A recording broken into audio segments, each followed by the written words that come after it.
Ever planted bell peppers only to end up with tiny plants, a handful of small fruits, and more frustration than flavor? You are not alone. Bell peppers have a reputation for being a little finicky, but here is the truth. When you grow, I will show you how I roast and freeze my homegrown peppers so I can enjoy that fresh from the garden taste all winter. Let us get into it. Bell peppers are one of the most rewarding crops you can grow in a container garden. They are beautiful plants, they produce for months, and there is nothing quite like slicing into a pepper you grew yourself. The good news is that container growing actually gives you more control over their environment, which these heat-loving plants absolutely thrive on.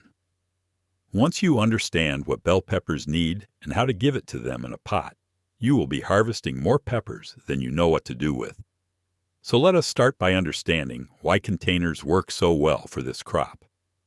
When you grow bell peppers in containers, you are essentially creating a custom environment for a plant that can be a little picky about its conditions.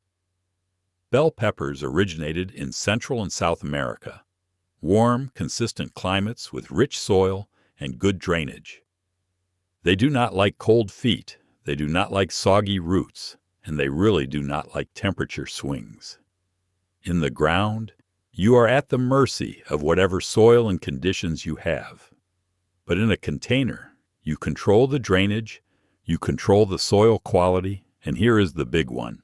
You can move the pot. That means if a late cold snap rolls through in spring or an early frost threatens in fall, you just roll that container into the garage or onto a covered porch. That flexibility alone can add weeks to your growing season on both ends. Now let us talk about choosing the right container and soil, because this is where a lot of people go wrong. Bell peppers have a substantial root system, and they need room to spread out. I recommend a container that holds at least 5 gallons, but honestly, bigger is better here. A 7 to 10 gallon pot is ideal. You will get a larger plant, more fruit, and you will not have to water quite as often. Make sure whatever container you choose has drainage holes in the bottom. Bell peppers hate sitting in water, and root rot will kill your plant faster than almost anything else.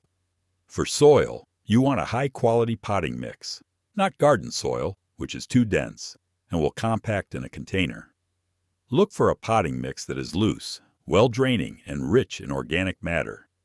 I like to mix in a handful of perlite to improve drainage even more, and I also add some slow-release granular fertilizer right into the soil at planting time.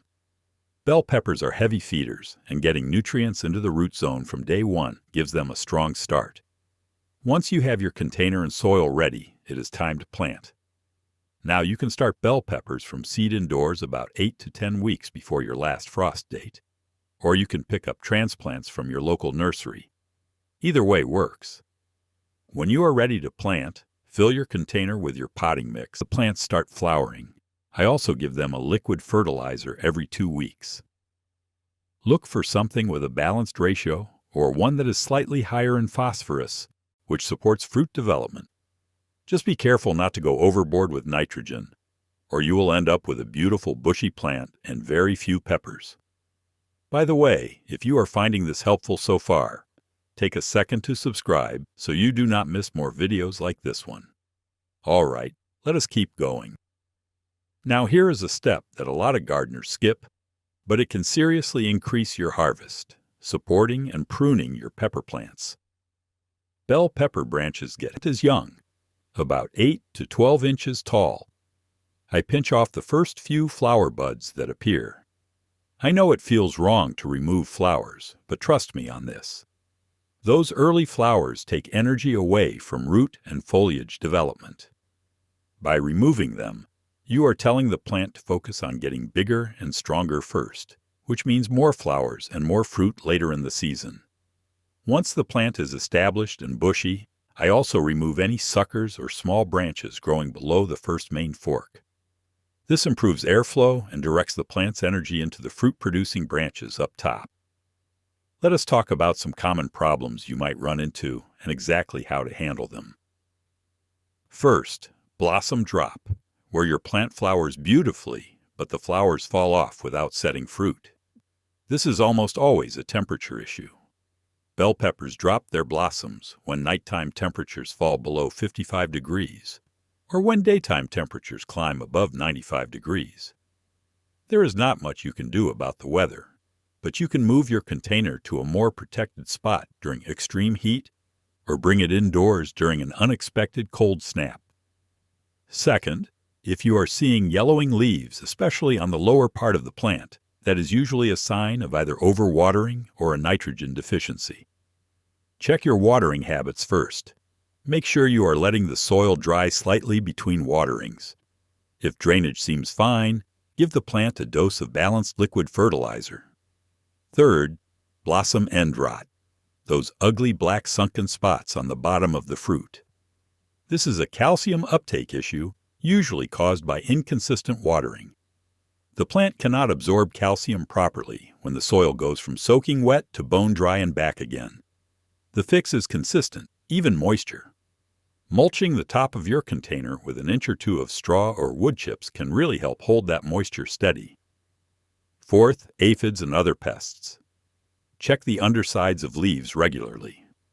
If you spot aphids, a strong spray of water will knock most of them off, or you can use insecticidal soap.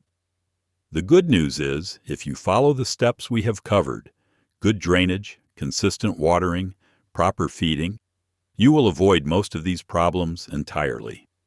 When it comes to harvesting, timing matters. Plant produces. Picking regularly signals the plant to keep flowering and setting fruit, so do not be shy about it. Now for that bonus tip I promised you at the beginning: how to roast and freeze your peppers so you can enjoy them all winter long. This is something I do every single year, and it is an absolute game changer. Start by washing your peppers and cutting them in half lengthwise. Remove the stems, seeds, and white membrane inside. Lay them cut side down on a baking sheet lined with parchment paper. Roast them at 400 degrees Fahrenheit for about 25 to 30 minutes until the skins are blistered and slightly charred. Pull them out of the oven and immediately cover them with a clean kitchen towel, or transfer them to a bowl and cover with plastic wrap. Let them steam for about 10 minutes. This loosens the skins and makes them incredibly easy to peel. Once they have cooled enough to handle, slip the skins right off. Now you have these beautiful, silky roasted peppers ready to use. To freeze them, lay the peeled peppers flat on a parchment-lined baking sheet and pop them in the freezer for an hour or two until solid. Then transfer them to a freezer bag, squeeze out as much air as you can, and store them for up to a year.